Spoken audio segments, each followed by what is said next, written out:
टैगोर ने कहा था, गुरुदेव रविंद्रनाथ टैगोर ने एक बात कही थी।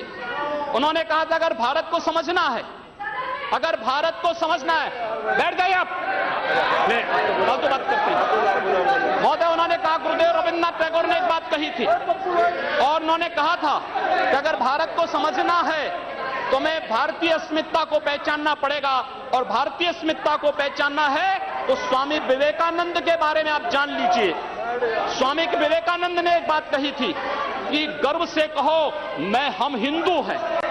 स्वामी विवेकानंद ने एक बात कही थी कि गर्व से कहो हम हिंदू हैं। स्वामी विवेकानंद तो सांप्रदायिक नहीं थे, स्वामी विवेकानंद तो किसी पार्टी के नहीं थे। स्वामी विवेकानंद ने तो भारत का प्रतिनिधित्व किया था पूरी दुनिया के अंदर, और दुनिया के अंदर जो हिंदू आज पूरे देश के अंदर, पूरी दुनिया के अंदर अपनी सहिष्णुता के लिए पहचाना जाता था, आज उस हिंदू के साथ किस प्रकार का व्यवहार किया जा रहा है। वह कश्मीर से विस्थापित होता है, उसे कश्मीर से निकाला जाता है।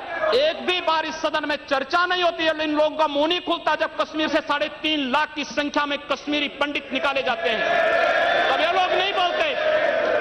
पिछले 2012 में असम के अंदर 3 महीनों तक बोडो जनजाति के लोगों को मारा जाता रहा, कोई नहीं बोला। महोदय, कोई नहीं बोला। जम्मू कश्मीर के बाद जम्मू कश्मीर के हिंदुओं के मारने पर कश्मीरी पंडितों को उनके घरों से बेदखल कर दिया गया, एक भी बार ये लोग बोले नहीं, इनको पीड़ा नहीं हुई। दुनिया के अंदर ये अपने आप में बिरला उदाहरण था जहां पर अपने ही देश में अपने ही जानने वाले लोग विस्थापित होकर के खाना बदोश की जिंदगी जी रहे हैं। उस शर्मनाक घटना की निंदा एक भी बार इन लोगों ने नहीं की। मुंबई के दंगों पर ये लोग मौन रहे। जमशेदपुर और भागलपुर के दंगे कांग्रेस के समय हुए थे, एक भी बार इन लोगों ने उस पर चिंता व्यक्त नहीं की। और तो और 1984 में इस देश के अंदर जिन सिख गुरुओं का योगदान इस देश को बचाने और इस देश की धर्म और संस्कृति, इस देश के समाज को बचाने में बहुत महत्वपूर्ण थी, उन सिखों के कत्लेआम पर भी इनको शर्म महसूस नहीं होती है।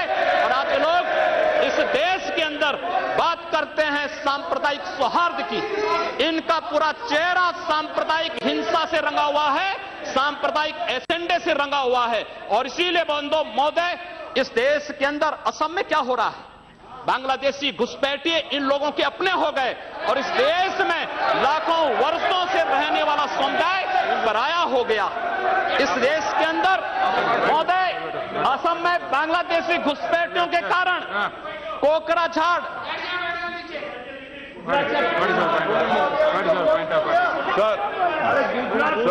which rule? What you want to?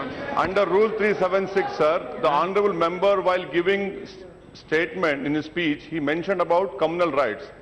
I request you that 2011 he has given a figures. Those are wrong figures. No, he has completely forgotten 10 to 2013. No. My question was there, sir. You cannot give wrong figures. Gujarat was the highest number followed by Madhya Pradesh. I have my question over here. Answer.